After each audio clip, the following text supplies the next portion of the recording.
Hello friends, आज मैं start करने जा रहा हूं lecture number 5 on the subject general accounting principles for the students of EPFO UPSC exam. दोस्तों, इस लेक्चर में हम कवर करेंगे हमारा चैप्टर नंबर 3 जिसका नाम है accounting principles and accounting assumptions. मैं आप सभी से रिक्वेस्ट करता हूं कि आप इस वीडियो को अच्छे से देखें। तो मैं सीए रोहित कौशिक आप सभी का स्वागत करता हूं मेरे YouTube channel CA Rohit Kaushik पर।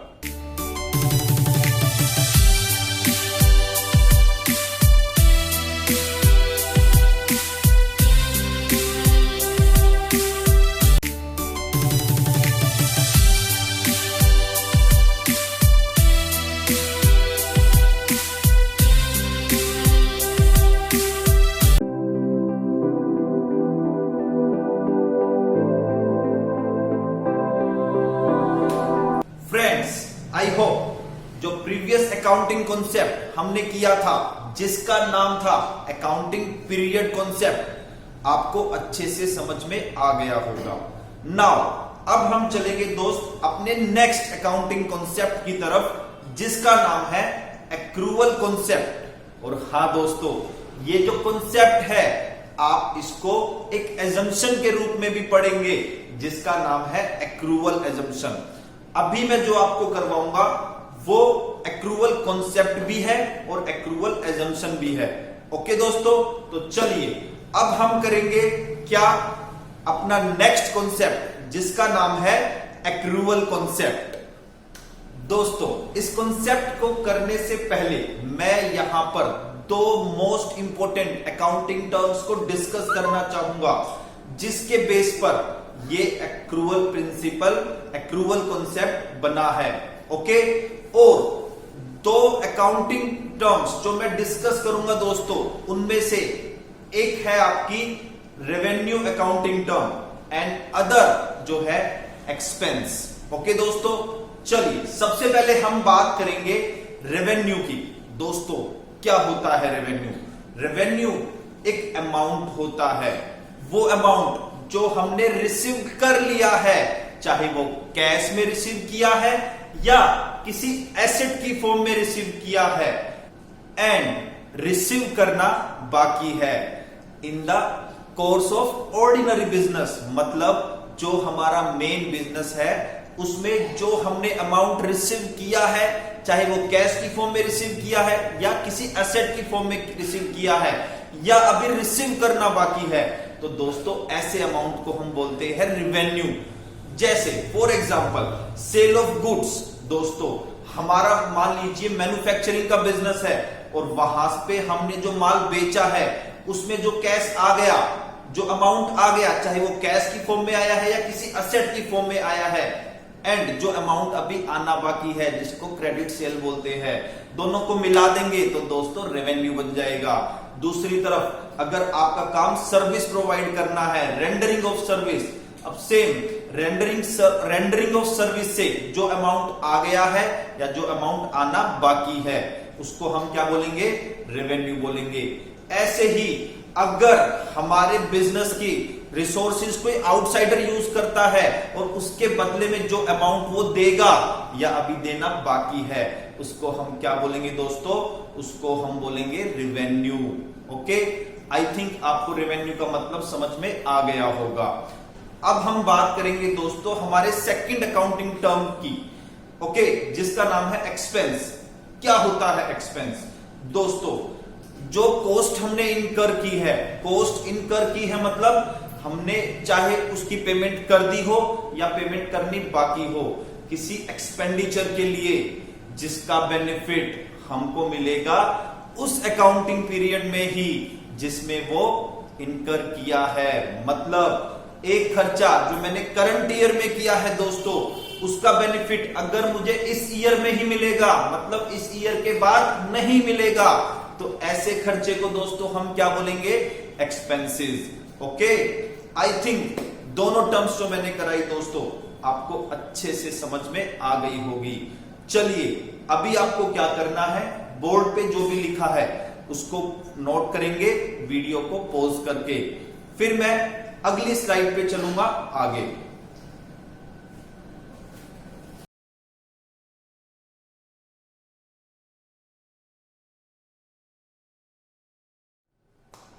सो फ्रेंड्स, अब हम बात करेंगे हमारे एक्रूवल कॉन्सेप्ट की।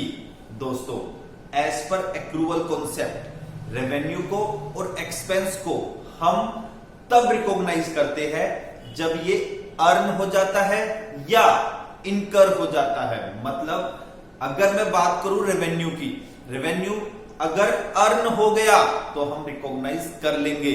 सर इसका मतलब क्या है, आप बताओगे क्या हमको? बिल्कुल दोस्तों, मैं बताऊंगा। अर्न होने का मतलब ये है दोस्तों, हमने जो है सेल ऑफ गुड्स कर दी है, हमने माल बेच दिया है, चाहे पैसा आ गया हो या नहीं आया हो, हम उसको रेवेन्यू रिकॉग्नाइज कर लेंगे। ऐसे ही दोस्तों, एक्सपेंस को हम एक्सपेंस कब मानेंगे? जब ये इनकर हो जाएगा। सर इसका मतलब भी बता दो, आपका बहुत एहसान होगा। दोस्तों, एहसान वाली कोई बात थोड़ी ना है, तुम तो मेरे प्यारे दोस्त हो। एहसान वैसान कुछ नहीं, मैं ऐसे ही बताता हूं आपको। एक्सपेंस इनकर होने का मतलब क्या है दोस्तों? हमने मान लीजिए गुड्स परचेज कर ली, कुछ पैसा तो हम पे कर चुके दोस्तों, कुछ पैसा पे नहीं किया, लेकिन हम जो परचेज को एक्सपेंस दिखाएंगे, हम दोनों को ऐड करके दिखाएंगे। हम वो पैसा भी परचेज मानेंगे जो जिसके लिए हमने पेमेंट कर दी है, और उसको भी हम परचेज मानेंगे जिसके लिए हमने पेमेंट नहीं की है। ठीक है दोस्तों, चलो इसको और अच्छे से समझने के लिए मैं आपके लिए ना एक प्यारा सा एग्जांपल लाया हूं, एक मेरे प्यारे से दोस्त की बिजनेस का, जिसका नाम है मिस्टर चतुर रामलिंगन। दोस्तों, ये नाम आपने सुना होगा। तो ये हमारे चतुर भैया की कंपनी है, मैसर चतुर एंड कंपनी। अब चतुर भैया ने कुछ ट्रांजैक्शन दोस्तों इस ईयर में एग्जीक्यूट की है। उसने कुछ गुड्स परचेज की दोस्तों, कैश में उसने खरीदा 60,000 और उसने क्रेडिट में किससे? रेंचो से उसने 40,000 की गुड्स परचेज की है। ऐसे ही उसने कुछ गुड्स बेची है कैश में 50,000 में, और क्रेडिट में उसने बेची है किसको? वायरस को। कितने में? 70,000 में। ऐसे ही कुछ उसने रेंट की कुछ इनकम आनी थी, 10,000 रुपए रेंट उसने रिसीव कर लिया दोस्तों, और 5,000 रुपए का रेंट अभी आना बाकी था। ऐसे ही एक ट्रांजेक्शन थी सैलरी की, 8,000 रुपए सैलरी वो पे कर चुका है अपने एम्प्लॉइज को दोस्तों, और 3,000 सैलरी ड्यू तो हो गई थी लेकिन अभी पे नहीं की थी। चलो दोस्तों, अब हम हमारे एक्रूवल कॉन्सेप्ट से पूछ के ये पता लगाते हैं कि कितने हमारे एक्सपेंसेस हैं और कितने रेवेन्यू हैं। चलिए, हे मेरे दोस्त एक्रूवल कॉन्सेप्ट मुझे ये बता दे कि परचेज ऑफ गुड्स हमने की तो एक्सपेंस होगा, तो कितना एक्सपेंस हम रिकॉर्ड करेंगे? तो दोस्तों, हमने पता लगाया किससे? हमारे एक्रूवल कॉन्सेप्ट से। उसने बोला चाहे आपने कैश में माल परचेज किया हो या उधार में किया हो, टोटल 1 लाख जो है हम एक्सपेंस दिखाएंगे। ओके, ऐसे ही मेरे दोस्त मुझे बता, मैं सेल ऑफ गुड्स में कैसे रेवेन्यू रिकॉर्ड करूंगा? अब एक्रूवल प्रिंसिपल ने बोला दोस्तों, जितना आपने कैश में माल बेचा, कितने में बेचा? 50,000 में, और जितना आपने वायरस को बेचा है उधार में, कितना? 70,000 का। टोटल मिला के आप जो है रेवेन्यू कंसीडर करेंगे, कितना? 1,20,000 रुपए। ठीक है। ऐसे ही रेंट इनकम की बात करूं दोस्तों, तो जितना रिसीव हो गया और जितना रिसीव होना बाकी था, दोनों को मिला के हम जो है उसको रेवेन्यू का पार्ट मानेंगे, और टोटल हमारा हो गया 15,000। ठीक है। ऐसे ही दोस्तों, सैलरी मेरा एक्सपेंस होता है। अब कितना अमाउंट एक्सपेंस के नाम पे मैं रिकॉर्ड करूंगा? मैंने पूछा मेरे दोस्त एक्रूवल कॉन्सेप्ट से, तो उसने बताया मेरे दोस्त एक काम करो, जितना पे कर दिया और जितना पे करना बाकी है दोनों को मिला दीजिए, वो आपका बन जाएगा क्या? 11,000 रुपए एक्सपेंस। ठीक है दोस्तों। तो टोटल रेवेन्यू की दोस्तों अगर बात करते हैं, टोटल रेवेन्यू कितना होगा? टोटल रेवेन्यू होगा आपका, एक तो आपका 1,20,000, प्लस 15,000, तो टोटल आपका 1,35,000 दोस्तों रेवेन्यू हो गया। ऐसे ही टोटल एक्सपेंसेस की बात करूं, खाली दीजिए टू बी रिकॉग्नाइज्ड,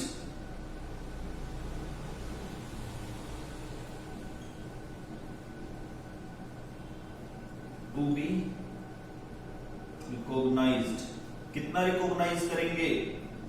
देखिए 1 लाख हमने जो परचेज की थी, चाहे वो कैश में की थी या उधार में की थी, दोनों को हम मिला के एक्सपेंस मानेंगे। और दोस्तों सैलरी एक्सपेंस हमारा टोटल कितना है? 11,000, जिसमें से कुछ अमाउंट हमने पे कर दिया था, कुछ पे करना बाकी था। ओके दोस्तों, तो ये था हमारा टोटल रेवेन्यू 1,35,000 और टोटल एक्सपेंस 1,11,000 रुपए। ठीक है, तो आई थिंक एक्रूवल कॉन्सेप्ट जो मैंने करवाया है आपको समझ में आ गया होगा। अगेन आप वीडियो को पॉज करेंगे और जो बोर्ड पे लिखा है नोट करेंगे, फिर हम आगे बढ़ते हैं।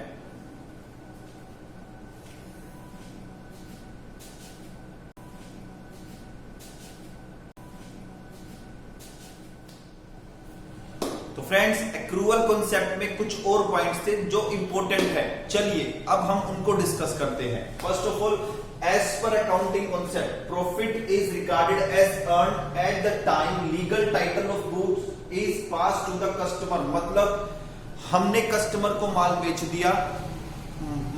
दिया मतलब बिल उसके नाम पे काट दिया, तो दोस्तों हम ये मान लेंगे सेल हो गई, और जो प्रॉफिट है वो हम रिकॉग्नाइज कर लेंगे।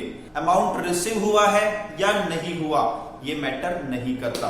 ओके, इसके अलावा दोस्तों ये कॉन्सेप्ट जो है ये प्रेजेंट डे अकाउंटिंग जो है आपकी जो अकाउंटिंग स्ट्रक्चर है उसके लिए फाउंडेशन प्रोवाइड करता है, बिकॉज ये दो मेन आइटम्स एक्सपेंसेस और रेवेन्यू को रिकॉग्नाइज करने में हेल्प करता है। ओके, चलिए इसके बाद क्या लिखा है? इसके बाद लिखा है दोस्तों, this concept relates to the measurement of income, identify assets and liabilities. Yes friends, income को मेजर करने में हेल्प करता है और असेट्स एंड लायबिलिटीज को रिकॉग्नाइज करने में हेल्प करता है।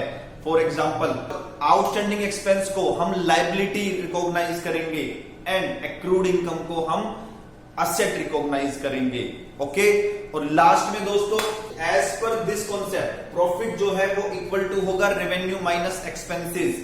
अभी जो हमने एक एग्जांपल किया था प्रीवियस स्लाइड में, चलो उसमें हम प्रॉफिट्स कैलकुलेट करते हैं दोस्तों। रेवेन्यू कितना था हमारा? सर रेवेन्यू था 1,35,000 और एक्सपेंसेस कितने थे दोस्तों? एक्सपेंस थे 1,11,000। तो दोस्तों प्रॉफिट क्या होगा हमारा? सो प्रॉफिट होगा 24,000। ये प्रॉफिट हमने कैसे निकाला? As per accrual concept. ठीक है दोस्तों, चलिए यहां पर हमारा कॉन्सेप्ट जो है कंप्लीट होता है और आई होप आपको अच्छे से समझ में आ गया होगा। और हां, एक बात मैं दोबारा रिपीट करता हूं, इस कॉन्सेप्ट को आप एक एजम्पशन के रूप में भी पढ़ते हैं। ओके, जिसका नाम है एक्रूवल एजम्पशन। ठीक है, चलिए अगेन आप जो है वीडियो को पॉज करें और जो बोर्ड पे लिखा है उसको नोट करें, फिर हम अगले कॉन्सेप्ट की तरफ मूव करते हैं।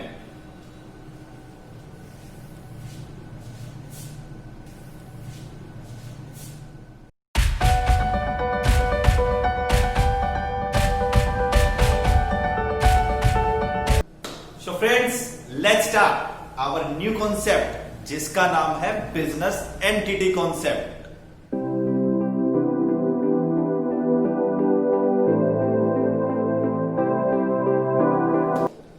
दोस्तों एज पर दिस कॉन्सेप्ट ये माना जाता है कि बिजनेस और बिजनेस का ओनर दोनों सेपरेट पर्सन है, मतलब they are two different persons. Business अलग पर्सन माना जाता है और बिजनेस का ओनर एक अलग पर्सन माना जाता है। सर ये बात आप गलत बोल रहे हो। सर ऐसा तो कहीं पर भी नहीं होता, हमारे पापा का बिजनेस है, हमारे पापा के बिजनेस में ऐसा कहीं पर भी नहीं है कि पापा अलग पर्सन है, पापा का बिजनेस अलग पर्सन है। सर जो बिजनेस ने कमाया वो पापा ने कमाया, जो पैसा सर बिजनेस का है वो पापा का है। तो सर आप ऐसे क्यों बोल रहे हो? फ्रेंड्स बिलीव मी, मेरी बात पे विश्वास करो, विद्या रानी कसम ऐसा ही होता है। सर देख लो आप। चलो दोस्तों, इस कॉन्सेप्ट को अच्छे से समझाने के लिए मैं आपके सामने एक एग्जाम्पल लेके आता हूं। किसका एग्जाम्पल है ये दोस्तों आपके और मेरे बचपन के दोस्त का है। अगर आपको याद हो, एक हमारा बचपन में दोस्त होता था, वो बड़ा केक को बहुत प्यार करता था। मैं उसकी कहानी बताऊंगा। सर कौन है बता दो सर, याद नहीं आ रहा। चलो हम वो एग्जाम्पल देखते हैं अगली स्लाइड में। तो फ्रेंड्स आप सभी के सामने है आपका प्यारा दोस्त, आपके बचपन का दोस्त, जिसका नाम है डोरेमोन। यस फ्रेंड्स, दोस्तों आप सभी को पता है डोरेमोन की एक वीकनेस थी, एक कमी थी। क्या? केक। उसको केक बड़ा पसंद था, वो केक के लिए कुछ भी कर सकता था। और आपको याद होगा वो क्या करता था, अपनी पॉकेट मनी से पैसा इकट्ठा करता था और फिर वो बाद में केक लेने जाता था। ठीक है, उसके अंदर दोस्तों केक के लिए इतनी दीवानगी थी कि उसने एक दिन डिसाइड कर लिया कि भाई मैं तो केक का नया बिजनेस खोलूंगा। और दोस्तों बाद में ऐसा ही हुआ, उसने केक का नया बिजनेस खोल लिया, जिसका नाम रखा उसने क्या? उसका favourite name Dora cake. Yes friends, उसने डोरा केक के नाम से जो है अपना बिजनेस ओपन कर लिया। अब दोस्तों मैं आपको यहां पर क्या समझाना चाहता हूं, मैं आपको बताना चाहता हूं। अगर दोस्तों हम अकाउंट्स की बात करें तो डोरेमोन का जो बिजनेस है डोरा केक और डोरेमोन खुद, दोस्तों ये दोनों अकाउंट्स में अलग अलग पर्सन माने जाएंगे। अकाउंट्स में ये माना जाएगा कि डोरेमोन का बिजनेस अलग पर्सन है और डोरेमोन अलग पर्सन है। सर एक बात बताओगे हमको? मेरे प्यारे प्यारे दोस्तों बोलो, आप तो मेरे लाडले दोस्त हो, मेरे आंखों का तारा हो, आपकी तो मैं हर एक बात का जवाब दूंगा। ऐसा क्यों है सर, ऐसा क्यों माना जाता है कि ओनर अलग और ओनर का जो बिजनेस है वो अलग? दोस्तों इसका कारण ये है कि कहीं ऐसा ना हो कि जो हमारे प्यारे प्यारे डोरेमोन है वो अपनी बिजनेस की जो ट्रांजैक्शंस है उसमें अपने घर की ट्रांजैक्शंस इंक्लूड ना कर दे। मतलब वो बिजनेस के खर्चों में घर के खर्चे ना दिखा दे। फॉर एग्जाम्पल अगर उसने घर में सब्जी खरीदी है घर के लिए, तो घर की सब्जी जो है वो बिजनेस की ट्रांजैक्शंस में ऐड ना कर दे। ओके दोस्तों, इसीलिए ये माना गया है कि बिजनेस उसके मालिक से अलग है। और तो और दोस्तों मैं आपको बता देता हूं, बिजनेस की बुक में जो ओनर ने पैसा लगाया है वो लायबिलिटी, वो कर्ज की तरह दिखाया जाता है। हैं सर ऐसा भी होता है क्या? मतलब एक अगर हमारा बिजनेस है, अगर मैं हमारे बिजनेस में पैसा लगाता हूं तो बिजनेस के लिए वो कर्ज है। यस दोस्तों, चलो मैं इसको और अच्छे से आपको समझाता हूं। मान लो दोस्तों डोरा केक जो बिजनेस है डोरेमोन का, उसने बैंक से कुछ लोन लिया। क्या लिया? बैंक से कुछ लोन लिया। ठीक है, चलो मैं अमाउंट डाल देता हूं। लोन लिया बैंक से, कितना लोन लिया? मान लो 10 लाख रुपीस। अच्छा दोस्तों, उसने अपने बेस्ट फ्रेंड से, जिसका नाम आपको पता होगा दोस्तों नोबिता से भी उसने दोस्तों लोन लिया। कितना? मान लीजिए 20 लाख। और दोस्तों उसने खुद से जो बिजनेस में पैसा लगाया, दोस्तों मान लो वो था ₹50 लाख। दोस्तों आप सभी को एक बात पता है, इस बिजनेस के लिए जो बैंक ने पैसा दिया है वो लायबिलिटी की तरह माना जाएगा। ऐसे ही जो नोबिता ने पैसा दिया है वो भी लायबिलिटी की तरह माना जाएगा। लेकिन दोस्तों जो पैसा ओनर ने, डोरेमोन ने खुद लगाया है, उसको दोस्तों हम बोलते तो कैपिटल है, लेकिन उसको भी ऐसे ही दिखाया जाएगा जैसे बैंक को दिखाया। बैंक को सुनियो और जो नोबिता को दिखाया है, मतलब वो भी लायबिलिटी के अंदर दिखाया जाएगा। मतलब ओनर ने बिजनेस में जो पैसा लगाया है कैपिटल के रूप में, दोस्तों उतने अमाउंट तक ये माना जाएगा कि वो बिजनेस का क्रेडिटर है। ओके, आई थिंक आपको मेरी हर बात जो मैंने इस एग्जाम्पल के थ्रू बताई अच्छे से समझ में आ गई होगी। तो दोस्तों चलिए अब हम आगे मूव करते हैं। तो फ्रेंड्स चलिए अब हम आगे मूव करते हैं। दोस्तों अभी मैंने आपको बताया था क्या कि बिजनेस और उसका ओनर दोनों को सेपरेट और डिस्टिंक्ट पर्सन माना जाता है इन अकाउंटेंसी। और हाँ, बिजनेस की जो ट्रांजैक्शंस होती हैं दोस्तों वो बिजनेस की बुक्स ऑफ अकाउंट्स में रिकॉर्ड होती है, और ओनर की पर्सनल ट्रांजैक्शंस ओनर के पर्सनल अकाउंट्स में रिकॉर्ड होगी। और हाँ, बिजनेस से वो अपने पर्सनल खर्चे करेगा तो उसको हम ड्राइंग के नाम से रिकॉर्ड करते हैं। ओके, इसके अलावा दोस्तों एक बात मैंने आपको एग्जांपल के थ्रू भी बताई थी। बिजनेस में जो ओनर ने पैसा लगाया है कैपिटल के रूप में, उसको हम लायबिलिटी मानेंगे बिजनेस के लिए। अब दोस्तों क्वेश्चन अराइज होता है कि ये कॉन्सेप्ट प्ले में क्यों आया। फ्रेंड्स ये कॉन्सेप्ट बनाया गया क्यों? सो दैट बिजनेस के जो अफेयर्स है उसको ओनर के पर्सनल अफेयर के इन्फ्लुएंस से अलग रख सके, फ्री रख सके। मतलब ऐसा ना हो कि बिजनेसमैन अपने घर के खर्चों को बिजनेस के खर्चे बना दे, अपने बच्चों की स्कूल की फीस को बिजनेस का खर्चा दिखा दे। वो गया था अपने बच्चों के साथ मनाली घूमने, कहीं ऐसा ना हो कि वो बिजनेस ट्रेवलिंग दिखा के ट्रेवलिंग एक्सपेंस दिखा दे। तो दोस्तों इसीलिए जो है ये कॉन्सेप्ट बनाया गया। और एक बात दोस्तों, ये जो कॉन्सेप्ट है ये एप्लीकेबल है किसके लिए? ये प्रोप्राइटरशिप के लिए भी एप्लीकेबल है, ये पार्टनरशिप के लिए भी एप्लीकेबल है, और तो और ये कॉर्पोरेट एंटिटीज के लिए भी एप्लीकेबल है। मतलब ये कॉन्सेप्ट एप्लीकेबल है every type of business organisation के लिए। तो फ्रेंड्स इस स्लाइड में जो मैंने आपको करवाया आपको अच्छे से समझ में आ गया होगा। चलिए अब हम नेक्स्ट स्लाइड की तरफ मूव करते हैं।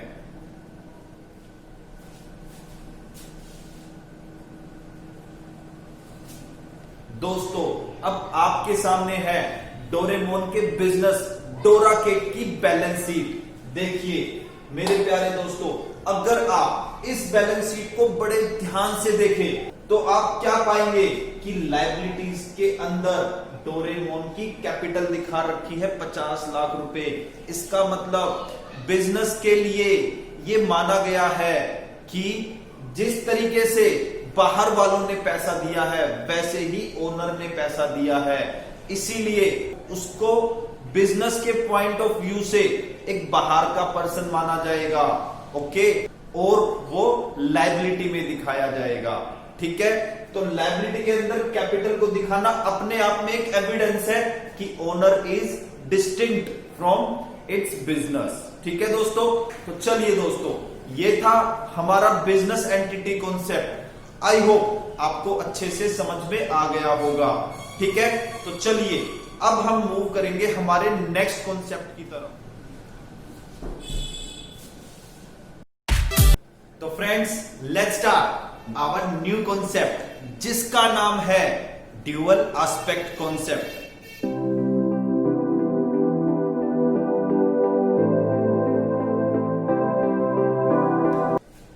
तो दोस्तों ड्यूअल एस्पेक्ट कॉन्सेप्ट ये रहा आपके सामने। फ्रेंड्स बिजनेस में कोई भी ट्रांजैक्शन होती है तो हर ट्रांजैक्शन के दो एस्पेक्ट होते हैं सर कैसे? चलो दोस्तों ये बात मैं आपको एक एग्जांपल के थ्रू क्लियर करता हूं। दोस्तों मान लो हमने मशीनरी परचेज की 20,000 में, हमने मशीनरी परचेज की कैश देकर 20,000 में। तो दोस्तों ये एक ट्रांजैक्शन है और इस ट्रांजैक्शन के दो एस्पेक्ट होंगे। सर क्या होंगे बता दोगे क्या? बिल्कुल दोस्तों, एक एस्पेक्ट होगा आपका मशीनरी का आना और दूसरा एस्पेक्ट क्या होगा दोस्तों? कैश का जाना। ओके, अब होता क्या है दोस्तों अकाउंट्स में? अकाउंट्स में हम क्या करते हैं, जो दो एस्पेक्ट आपके होते हैं उनके लिए हम एटलीस्ट दो अकाउंट खोलते हैं। सर एटलीस्ट दो अकाउंट? यस फ्रेंड्स, दो अकाउंट या उससे ज्यादा भी आप खोल सकते हैं। अभी के लिए जो मेरा एग्जांपल है मैं उसमें दो अकाउंट खोलूंगा। तो ट्रांजैक्शन के दो एस्पेक्ट मैंने आपको बताए, एस्पेक्ट 1, एस्पेक्ट 2। एस्पेक्ट 1 मशीनरी का आना, एस्पेक्ट 2 कैश का जाना। अब होगा क्या दोस्तों, दो एस्पेक्ट के लिए मैंने खोले दो अकाउंट। अब मेरे पास एक एस्पेक्ट था मशीनरी का आना, तो दोस्तों उसके लिए मैं मशीनरी अकाउंट खोलूंगा। और दूसरा एस्पेक्ट क्या था, तो कैश का जाना, मतलब कैश गोज आउट, तो हम उसके लिए कैश अकाउंट खोलेंगे। ओके, तो चलिए, तो मैंने क्या किया, अकाउंट 1 खोला मशीनरी अकाउंट, अकाउंट 2 खोला कैश अकाउंट। अब दोस्तों स्पेशल बात क्या, दो अकाउंट जो हमने खोले हैं उसमें से हम एक अकाउंट को डेबिट करेंगे और दूसरे अकाउंट को क्रेडिट करेंगे as per dual aspect concept. Okay, example के तौर पे हमने मशीनरी को डेबिट कर दिया और कैश को क्रेडिट कर दिया। ओके, आई थिंक आपको समझ में आ गया होगा। ये था मेरा ड्यूअल एस्पेक्ट कॉन्सेप्ट। तो चलिए दोस्तों, इस कॉन्सेप्ट को और अच्छा करने के लिए हम नेक्स्ट स्लाइड पे चलते हैं।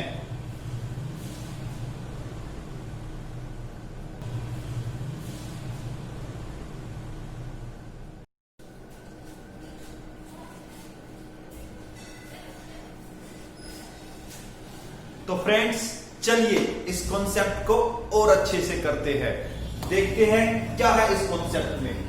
According to this concept, every transaction entered into by an entity has two aspects, one a debit and a credit of equal amount. Yes friends, बताया था मैंने आपको, कोई भी ट्रांजैक्शन होगी उसके दो एस्पेक्ट होंगे, एक होगा डेबिट और एक होगा credit.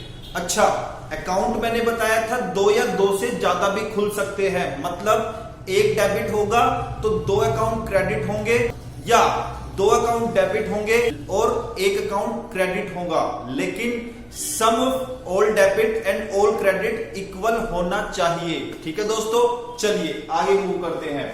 Due to this concept fundamental accounting equation, that is क्या है दोस्तों fundamental accounting equation, assets equals to capital plus liability will always remain good। मतलब आपकी जो अकाउंटिंग इक्वेशन है दोस्तों, क्या थी वो, asset equal to capital plus liability, वो इक्वेशन दोस्तों हमेशा सेम रहेगी due to this concept. Okay, चलिए, entire system of double entry bookkeeping system is based on this concept।